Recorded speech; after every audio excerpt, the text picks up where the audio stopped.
Hi fries lord. దేవుని పరిశుద్ధ నామానికి స్తోత్రం కలుగును గాక. ఈరోజు దేవుని వాగ్దానము ఏషియా గ్రంథము 65వ అధ్యాయం 24వ వచనము. వారు వేడుకొనక మునుపే నేను ఉత్తరం ఇచ్చేదను. ఆమేన్. హల్లెలూయా. ప్రియమైన వారలారా, మన దేవుడు జగత్తు పునాది వేయబడక మునుపే ప్రేమ చేత మనల్ని ఎరిగిన వాడై ఉన్నాడు. మన జీవితాన్ని, మన హృదయాన్ని, మన ప్రార్థనను, మన ప్రతి విషయాన్ని కూడా ఆయన ముందుగానే తెలిసి ఉన్న దేవుడుగా ఉన్నాడు. కాబట్టి ఆ ముందుగానే సమస్తాన్ని ఎరిగిన దేవుడు అంటున్నాడు ఏంటంటే, నువ్వు ప్రార్థించడానికి ముందుగానే, తలంపు నీలో రావడానికి ముందుగానే ఆయన జవాబుగా నీ జీవితంలో కార్యములు చేస్తాడని.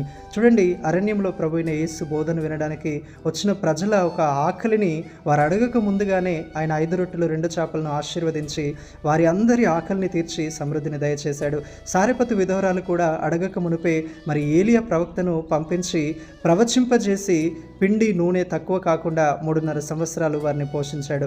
షునేమీరాలు తన జీవితంలో మరి ఎలీషా అనే దైవజన్ని తన గృహానికి ఆహ్వానించి ఘనపరిచిన ఆ కుటుంబంలో మరి పిల్లలు లేరనే కొరత ఉందని ఆయన తెలుసుకున్నప్పుడు మరి ఎలీషా ద్వారా ప్రవచింపజేసి ఆ షూనేమీరాలకు ఉన్న కొరతను దేవుడు తీర్చినట్లుగా మనం చూస్తున్నాం. ఈరోజు నీ భయం ఏదైనా, భీతి ఏదైనా, నీ అవసరత ఏదైనా, నీ అక్కర ఏదైనా దాన్ని ముందుగానే ఎరిగి ఉన్న దేవుడు నీ జీవితంలో నెరవేర్చి నిన్ను సంతృప్తిపరచబోతున్నాడు. ప్రభువుటి కృప మనందరికీ దయచేయునుగాక.